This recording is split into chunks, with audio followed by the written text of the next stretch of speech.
Los evangelios relatan el nacimiento de Jesús. Hablan de Belén, de Nazaret y de una familia obligada a sobrevivir bajo el dominio de Roma. Después presentan a Jesús siendo llevado al templo.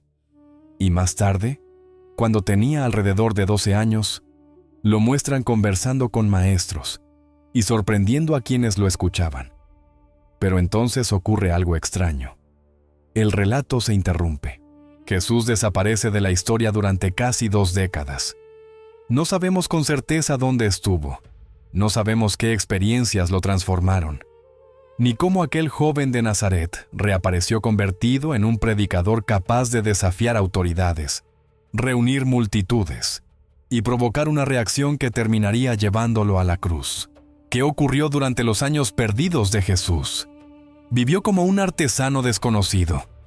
¿Perteneció a alguna comunidad religiosa?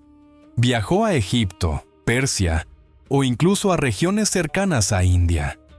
¿O las leyendas surgieron simplemente porque el silencio era demasiado grande para dejarlo vacío? La última escena extensa de la juventud de Jesús aparece cuando tiene aproximadamente 12 años. Según el Evangelio de Lucas, su familia viajó a Jerusalén por la celebración de la Pascua. Al regresar, María y José descubrieron que Jesús no estaba con el grupo. Después de buscarlo, lo encontraron en el templo, sentado entre maestros, escuchando y haciendo preguntas. Quienes estaban presentes se sorprendían por su comprensión. La escena termina con Jesús regresando a Nazaret junto a su familia. Después, el relato resume muchos años en unas pocas palabras. Se dice que crecía en sabiduría, edad y favor ante Dios y las personas. Nada más. No aparecen detalles sobre su adolescencia. No se relata cómo murió José. No se explica qué oficio realizó exactamente durante aquellos años. Tampoco se describe el momento en que Jesús comprendió la misión que después anunciaría públicamente. La siguiente vez que aparece con claridad, ya es un hombre adulto. Se acerca al río Jordán. Es bautizado por Juan. Y poco después, comienza a predicar que el reino de Dios está cerca. Entre ambas escenas existe un vacío de aproximadamente 18 años. La posibilidad históricamente más sencilla es también la menos espectacular. Jesús probablemente permaneció gran parte de esos años en Nazaret. Nazaret era una pequeña población de Galilea, alejada del poder político de Jerusalén, pero no completamente aislada del mundo. La región estaba atravesada por rutas comerciales, tensiones sociales y proyectos de construcción. Los evangelios llaman a Jesús y a José con una palabra griega que suele traducirse como carpintero. Pero el término podía referirse de manera más amplia a un artesano o constructor que trabajaba con madera, piedra u otros materiales. Eso significa que Jesús pudo haber pasado años trabajando con sus manos, cortando madera, transportando piedra, reparando viviendas, construyendo herramientas, observando a campesinos endeudados, trabajadores agotados, viudas vulnerables y familias presionadas por impuestos. Esta vida cotidiana podría ayudar a entender por qué sus enseñanzas posteriores utilizaron imágenes tan concretas: semillas, viñedos, deudas, trabajadores, construcciones, lámparas, pan, monedas perdidas. Quizá la formación de Jesús no ocurrió en una escuela secreta ni en un templo lejano. Quizá ocurrió en los caminos polvorientos, los talleres humildes y los campos de Galilea. Galilea no era un territorio tranquilo. La población vivía bajo la autoridad de gobernantes vinculados con Roma. Los impuestos pesaban sobre campesinos, pescadores y artesanos. La desigualdad era visible. Las grandes construcciones podían representar prosperidad para algunos y explotación para otros. Muy cerca de Nazaret se encontraba Séforis, una ciudad reconstruida y ampliada durante la juventud de Jesús. No podemos afirmar que trabajara allí. Sin embargo, su cercanía permite imaginar el contraste que un joven galileo pudo observar entre una pequeña aldea y una ciudad marcada por el poder, la riqueza y la influencia cultural. Jesús pudo crecer viendo cómo una élite vivía de manera muy distinta a las familias humildes de su entorno. Cuando años después denunció la hipocresía, habló de los pobres y advirtió sobre el poder de la riqueza. Sus palabras no surgieron necesariamente de una teoría abstracta. Pudieron surgir de toda una vida observando las consecuencias del dominio, la deuda y la desigualdad. Pero el silencio de los evangelios permitió que aparecieran explicaciones mucho más extraordinarias. Una de las hipótesis más repetidas conecta a Jesús con los esenios. Los esenios fueron grupos judíos asociados con una vida estricta, expectativas apocalípticas, prácticas de purificación y rechazo de ciertas autoridades religiosas. Algunos investigadores relacionan a una comunidad cercana al Mar Muerto con los manuscritos descubiertos en Qumrán. Existen semejanzas generales entre algunos temas presentes en esos textos y el ambiente religioso en el que surgieron Juan el Bautista y Jesús. La espera de una intervención divina, la lucha entre luz y oscuridad, la necesidad de arrepentimiento, la expectativa de un mundo renovado. Sin embargo, no existe una prueba directa de que Jesús viviera en Qumrán o perteneciera a una comunidad esenia. También existen diferencias importantes. Jesús aparece compartiendo alimentos con personas consideradas pecadoras. Se acerca a enfermos y marginados, y recorre aldeas y ciudades en lugar de permanecer aislado dentro de una comunidad cerrada. Es posible que conociera ideas presentes en distintos movimientos judíos de su tiempo, pero convertirlo en un miembro secreto de los esenios va más allá de la evidencia disponible. Egipto ocupa un lugar importante en algunas tradiciones sobre Jesús. Según el Evangelio de Mateo, su familia habría huido allí durante su infancia para escapar de la persecución de Herodes. El texto no proporciona una narración detallada de aquella estancia. Tampoco afirma que Jesús regresara a Egipto durante su juventud. Sin embargo, con el paso del tiempo surgieron relatos que imaginaron un contacto más profundo con la sabiduría egipcia. Escuelas sacerdotales, conocimientos ocultos, técnicas de sanación, misterios asociados con antiguos templos. Estas ideas resultan atractivas porque Egipto ya era considerado una tierra de conocimiento ancestral. Pero no existen documentos contemporáneos que demuestren que el Jesús adulto estudiara en templos egipcios. La relación con Egipto pertenece principalmente a la infancia narrada por una tradición evangélica y a leyendas desarrolladas mucho después. Aún así, la posibilidad sigue apareciendo porque ofrece una respuesta cinematográfica a una pregunta sin resolver. ¿De dónde surgió su autoridad? Las teorías más sorprendentes llevan a Jesús todavía más lejos. Algunas versiones aseguran que viajó hacia Persia, otras lo sitúan en India. También existen relatos que afirman que habría estudiado junto a maestros budistas o comunidades espirituales cercanas al Himalaya. Estas narraciones suelen señalar semejanzas entre enseñanzas de distintas tradiciones. La compasión, el desapego, el amor hacia los demás, la importancia de la vida interior. Pero una semejanza de ideas no demuestra contacto directo. Conceptos como la compasión, la justicia o la renuncia pueden desarrollarse en culturas diferentes sin que exista una conexión secreta entre ellas. Muchas historias sobre Jesús en India aparecieron en épocas muy posteriores. Una de las más conocidas surgió cuando un viajero afirmó haber encontrado en un monasterio tibetano documentos sobre un maestro llamado Isa, identificado por él con Jesús. El relato causó fascinación, pero también recibió fuertes críticas. Otros investigadores no pudieron confirmar de manera convincente la existencia de esos documentos.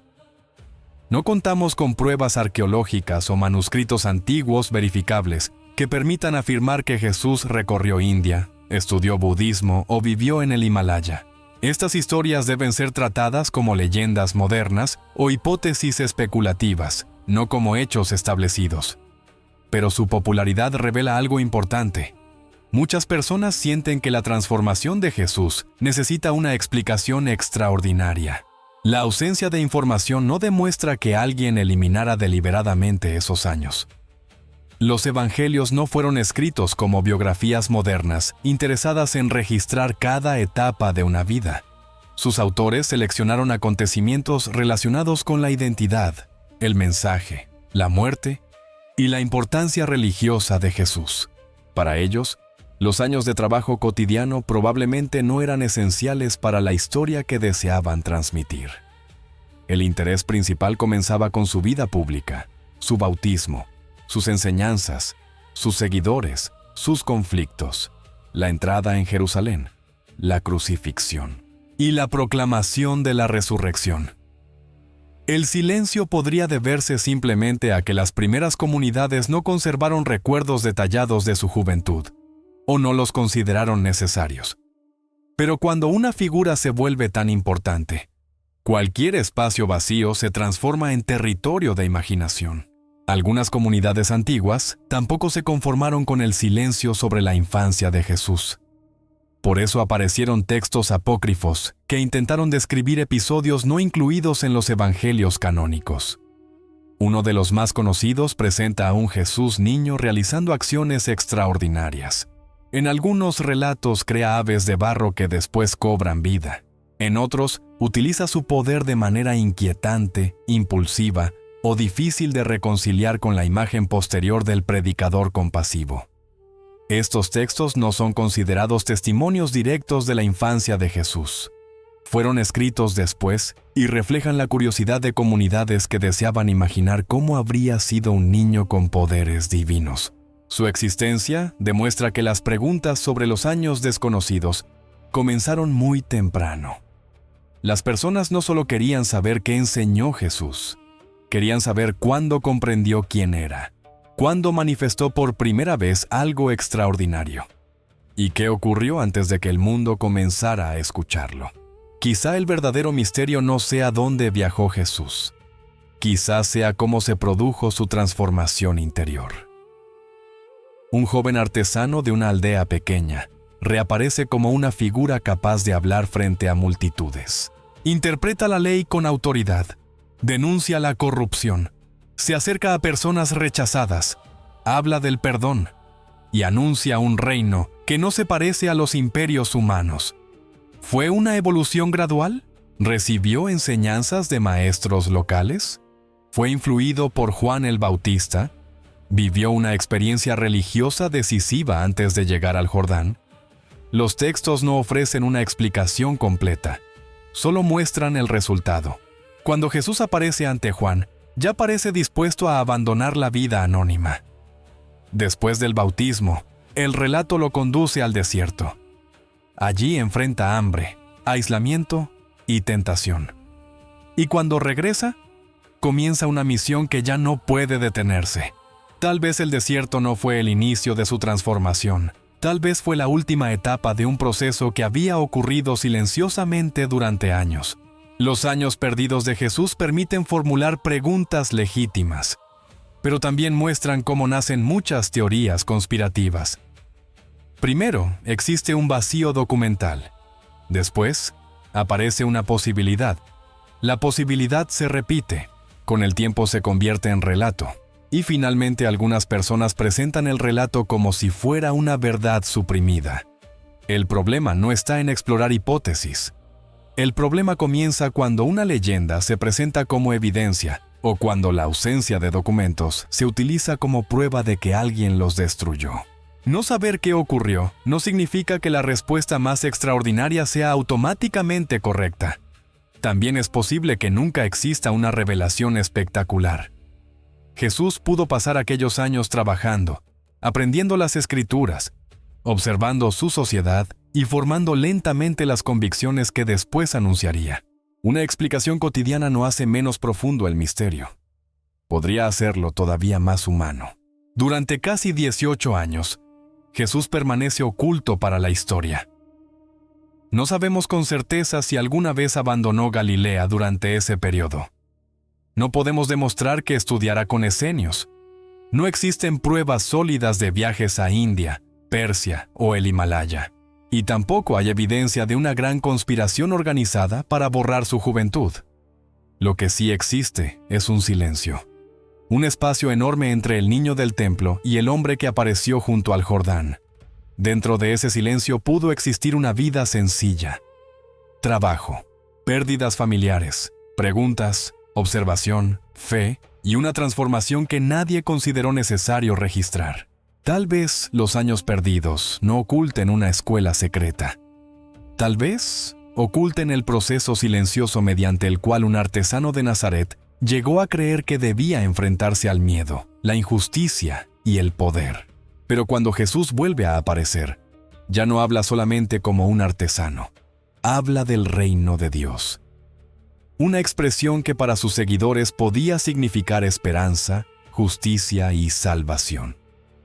Pero para Roma, en una provincia ocupada, la palabra reino podía sonar como algo mucho más peligroso, porque ningún imperio escucha con tranquilidad a un hombre que anuncia la llegada de una autoridad superior.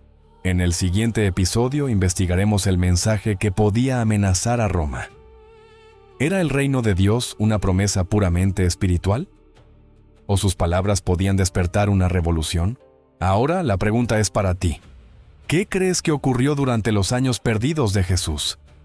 ¿Permaneció en Nazaret trabajando como artesano? ¿Pudo tener contacto con otras comunidades? ¿O piensas que existen capítulos de su juventud que nunca llegaron hasta nosotros? Déjame tu interpretación en los comentarios. Suscríbete a Historias e Inicios y continúa con el siguiente episodio de esta investigación. El reino que podía amenazar a Roma. Porque algunas vidas quedan registradas desde su nacimiento hasta su muerte, y otras cambian el mundo precisamente desde los años que nadie pudo contar.